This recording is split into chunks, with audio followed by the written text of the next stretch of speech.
चिड़िया के बच्चे जितनी भी पूप बाहर निकालते हैं पैदा होने के बाद 2 से 3 हफ्ते तक उन सभी को मेल और फीमेल चिड़िया मिल बांट कर खा जाते हैं, क्योंकि उनका मानना है कि चिड़िया के छोटे बच्चे खाने को अच्छे से हजम नहीं कर पाते और सारा खाना बच्चों को खिलाने के बाद उनके पास कुछ भी नहीं होता है, इसीलिए वह अपने ही बच्चों के वेस्ट को खा लेते हैं। अब ये देखो, ये है चाइना की स्पेशल डिश जिसमें मेंढक को तवे में डालकर अच्छे से फ्राई किया जाता है और फिर इसके ऊपर ग्रेवी और सॉस डालकर लोगों को सर्व कर दिया जाता है। और देखो, बड़े बड़े फार्म के अंदर गायों को मशीन के द्वारा नहलाया जाता है, जिसमें लोग सबसे पहले गायों पर लगे गोबर को मशीनों से इस तरह साफ करते हैं और फिर उन सभी गायों को पानी से भरे पोंड में छोड़ देते हैं, जहां गाय अच्छी तरह से साफ हो जाती है। देखो, बाहर के देशों में इस तरह से लाखों की तादाद में छोटी छोटी मछलियों को समुद्र से पकड़ लिया जाता है और फिर उनको टब में डालकर मछलियों को पानी से अलग किया जाता है, जिसके बाद इस तरह से इन छोटी जिंदा मछलियों के पापड़ बनाए जाते हैं, जिससे वहां के लोग बड़े मजे से खाते हैं। ये है दुनिया का सबसे महंगा खाना, जिसकी कीमत सुनकर आपके होश उड़ जाएंगे। असल में इस खाने को बेलुगा स्टर्जन मछली के अंडों से लिया जाता है, जिसको मछली के पेट से निकालने के 2 तरीके हैं। पहले तरीके में मछली के पेट को काटकर अंडों को निकाला जाता है, जबकि दूसरे तरीके में अल्ट्रासाउंड करने के बाद स्ट्रिपिंग के जरिए अंडों को निकाला जाता है और बाद में इन अंडों में से गंदगी को साफ करके इनमें नमक डाला जाता है, ताकि इनमें टेस्ट भी आ जाए और ये खराब भी ना हो। लास्ट में इन्हें पैक करके मार्केट में भेज देते हैं, जिसकी सिर्फ 1 किलो की कीमत लगभग 90 लाख रुपए होती है। इस मशीन की मदद से इस तरह से पालतू जानवरों के लिए चारा पैक किया जाता है, ताकि इसे इकट्ठा करके बाद में इस्तेमाल किया जा सके।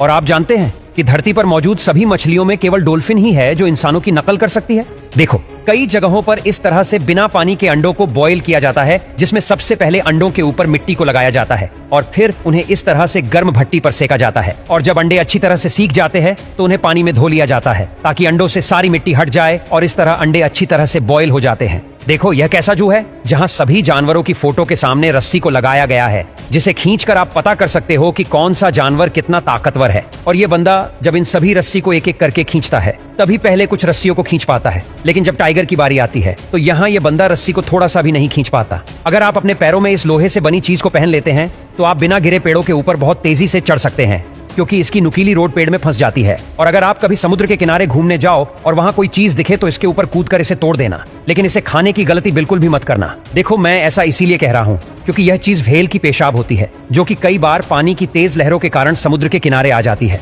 लेकिन कई लोग इसे खाने की गलती कर बैठते हैं, जिससे उनके डाइजेशन में दिक्कत हो सकती है। दोस्तों, हनी बेजर भूख लगने पर जहरीले सांपों से लेकर बिच्छू तक सब खा जाता है। इस छोटे से हनी बेजर का पसंदीदा खाना शहद है, पर मधुमक्खी तो अपने छत्ते के आसपास किसी को देखते ही उस पर हमला कर देती है। लेकिन जब हनी बेजर इनके छत्ते से शहद खाता है तो मधुमक्खियां उस पर हमला क्यों नहीं करती? दरअसल हनी बेजर की स्किन काफी मोटी होती है, जो ऐसे मधुमक्खियों के डंक से तो बचा लेती है, लेकिन इसका फेस नहीं बच पाता। और जब मधुमक्खियां इस पर डंक मारती है तो इसे भी हमारे जैसा ही दर्द होता है, लेकिन हनी बेजर के पास समय ही नहीं होता कि वह दर्द पर ध्यान दे। इसका बस एक ही गोल होता है, मधुमक्खियों के लार्वा और शहद को खाना। क्या आपको पता है कि सांप भी इंसानों की तरह उल्टी कर सकते हैं? सांप अक्सर ऐसा खतरा महसूस होने पर करते हैं, जिससे उनके शरीर का वजन कम हो जाता है और यह अधिक तेजी से भागते हैं। वैसे क्या आपने कभी किसी सांप को छुआ है?